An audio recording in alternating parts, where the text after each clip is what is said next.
Dia, boa tarde, queridos alunos. Eu sou a professora Ana Maria Perrone. Nós vamos retomar hoje o assunto da semana passada, em virtude de eu ter recebido não a totalidade dos alunos, embora a participação de vocês seja muito boa, mas para que a gente tenha uma chance de refazer, e quem fez e achou que não estava muito bom pode enviar de novo, e não fez, tem essa oportunidade. O assunto Mário de Andrade, modernismo, Macunaíma, é um assunto recorrente, é um tema que muito cai demais em vestibulares, em Enem.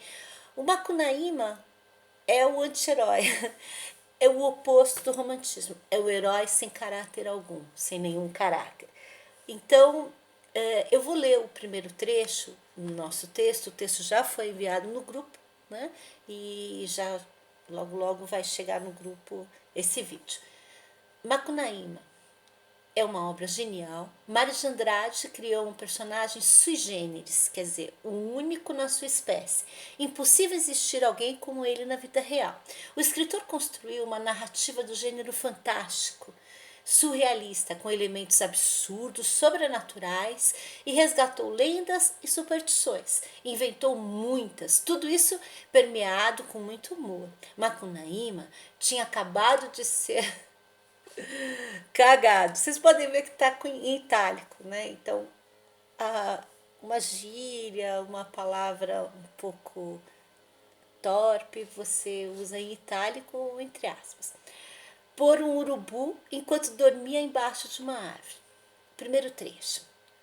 Não vim no mundo para ser pedra. Página 208 do livro.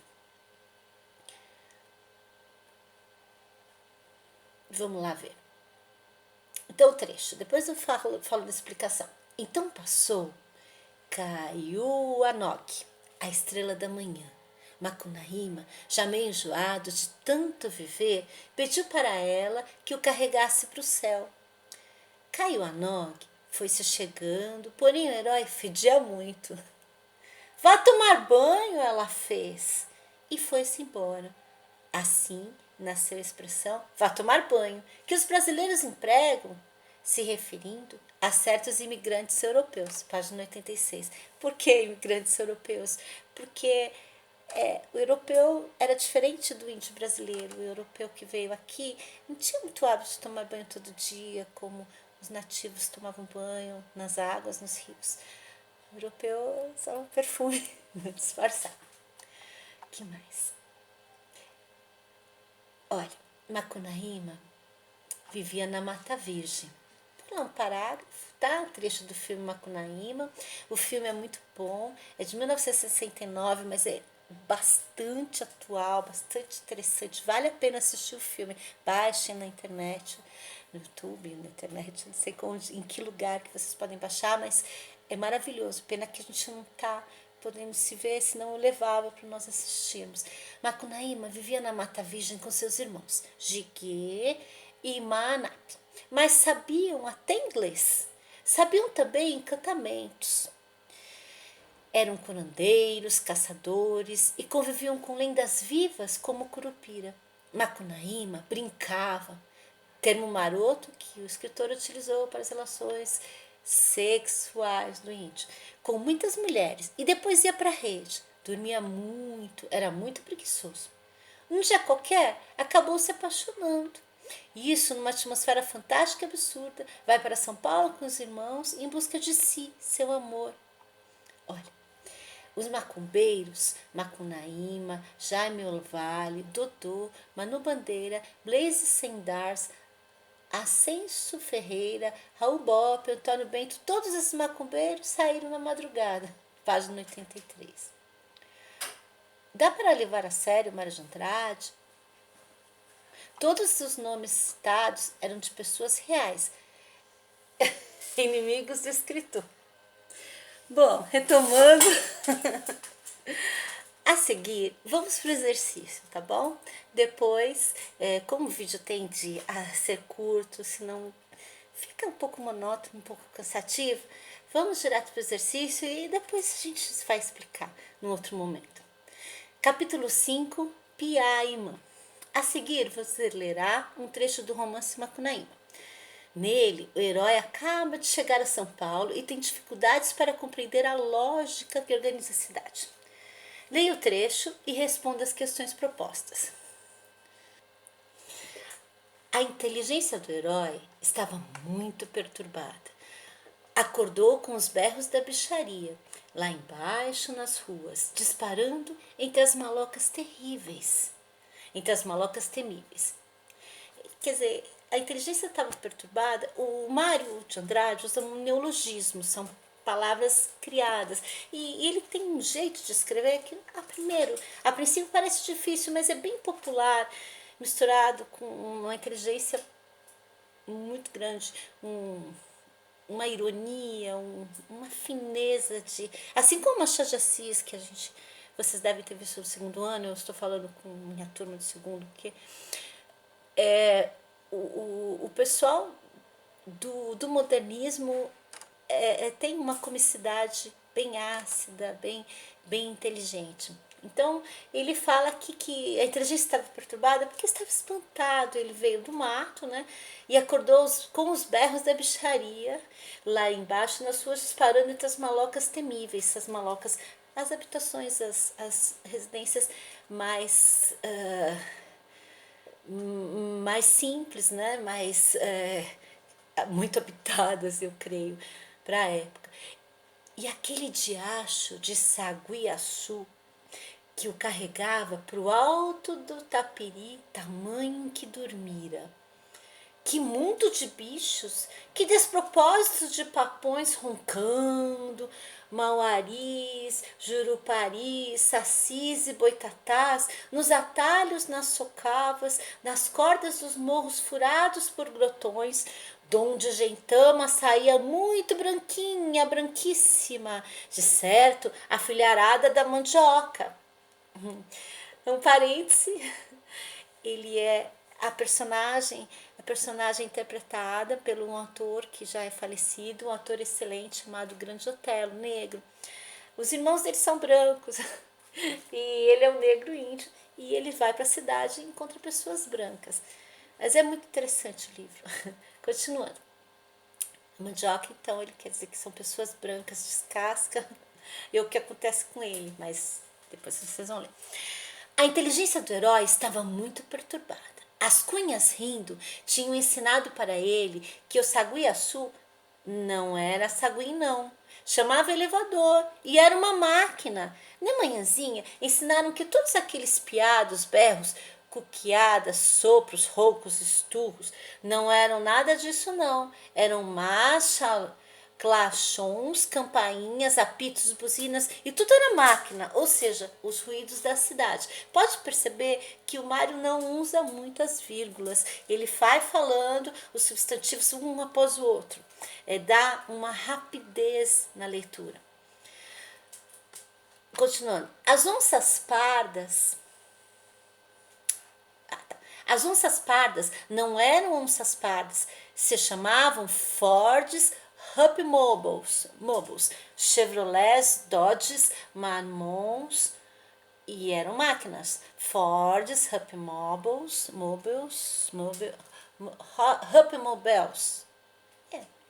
tudo bem, gente. Passe. Puxa. Chevrolets, Dodges, Marmons e eram máquinas, são carros, né? Os tamanduás, os boitatás, as inajás, de curuatás de fumo, em vez eram caminhões, bondes, autobondes, anúncios luminosos, relógios, faróis, rádios, motocicletas, telefones, gorjetas, postos, chaminés. Eram máquinas e tudo na cidade era só máquina. O herói aprendendo calado. De vez em quando estremecia. Voltava a ficar imóvel, escutando, assuntando, maquinando numa cisma assombrada. Tomou um respeito, cheio de inveja por essa deusa de deveras forçuda, Tupã. Famanado que os filhos da mandioca chamavam de máquina, mais cantadeira que a mãe d'água, entre bulhas de sarapantaro. Entenderam? Quer dizer, barulheira, que ele não conseguia correlacionar com essas palavras que ele fala, né? Olha aqui, ó. Curuquiapa, sopros, roncos, esturros, não era nada disso. Ele não conseguia correlacionar isso com a natureza que ele vivia. Entendem? Então resolveu ir brincar com a máquina, para ser também imperador dos filhos da mandioca. Mas as três cunhãs deram muitas risadas, três mulheres, tá? E falaram que isso de deuses era a gorda mentira antiga, que não tinha Deus, não, e que com a máquina ninguém não brinca, porque ela mata. A máquina não era Deus não, nem possui os instintivos femininos, do que o herói gostava tanto. Distintivos femininos de que o herói gostava, já sabe, né? Para ele brincar. Era feita pelos homens, se mexia com eletricidade, com fogo, com água, com vento, com fumo. Os homens aproveitando as forças da natureza. Porém, Jacaré acreditou, nem o herói.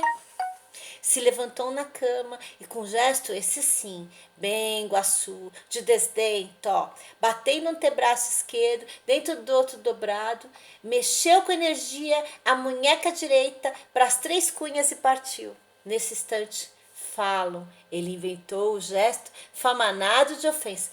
A pacova! E foi morar numa pensão com os manos. Estava com a boca cheia de sapinhos por causa daquela primeira noite de amor. Sapinhos, sapinhos machucadinhos. Por aquela noite cheia de amor paulistano, gemia com as dores e não havia meios de sarar. Até que Manap roubou uma chave de sacrário e deu para Macunaíma chupar. O herói chupou, chupou e sarou bem. Manap era feiticeiro. Macunaíma passou então uma semana sem comer nem brincar, só maquinando nas brigas sem vitória dos filhos da mandioca com a máquina. A máquina era que matava os homens, porém os homens é que mandavam na máquina. Olha que coisa. A máquina matava os homens, mas os homens mandavam na máquina. Interessante essa afirmação. Constatou a máquina, quer dizer, a sociedade da industrialização. Quem fazia eram os homens, mas eles eram dominados por isso, a classe trabalhadora, a classe operária. Constatou pasmo que os filhos da mandioca eram donos sem mistério e sem força da máquina, sem mistério, sem querer, sem fastio, incapaz de explicar as infelicidades por si. Era nostálgico assim. Até que uma noite, suspenso no terraço do arranha-céu com os manos, Macunaíma concluiu: os filhos da mandioca não ganham da máquina, nem ela ganha deles nesta luta. Os filhos da mandioca não ganham da máquina, nem ela ganha deles na luta. Olha, que interessante. Bom, né? Então tem algumas questões A, B, C, D, F. Vocês não precisam copiar, respondam na ordem.